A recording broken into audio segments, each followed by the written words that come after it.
Hi, in this video we're going to show you a way to add a right-click context menu item that will show you the location of the picture that you happen to be using for your background. So let's say you're using a slideshow setting and it's going through multiple pictures and you want to find the current one, or even if you're using the Windows Spotlight background, you can use it for that as well. All right, so there's a couple steps here. So we need to do a registry edit and then also copy a file into the Windows folder here.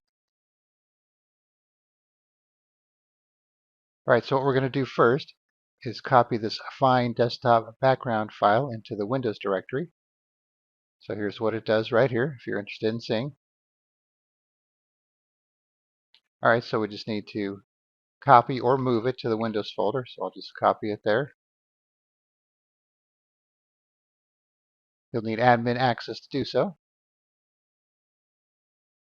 All right, so now we have a couple registry files, one to add the right-click option and one to remove it. So here's what the add option will do. And here's what the remove option will do. So you need to copy this file over first, and then we'll run the add open background location registry file. Double click it, say yes to the UAC prompt. So you're going to need to be an admin to do this or have credentials for an admin. Now it's saying it's going to import this information to the registry. We're going to say yes, and then OK.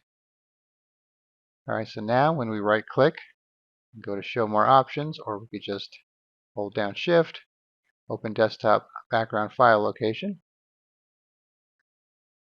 So you can see it takes us right there.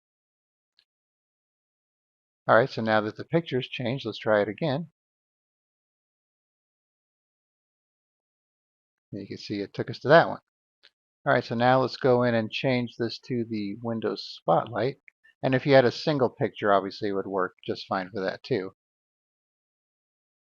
All right, so let's try it again for the Windows Spotlight.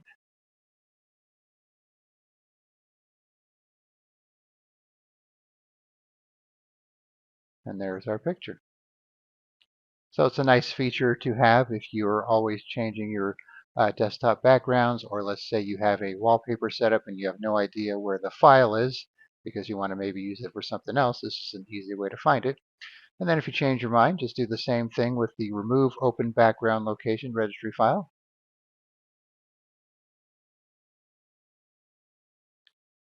And now the option's gone. All right, so I will put a link in the description where you can download all three of these files, and then you can try it out for yourself. All right, thanks for watching, and be sure to subscribe.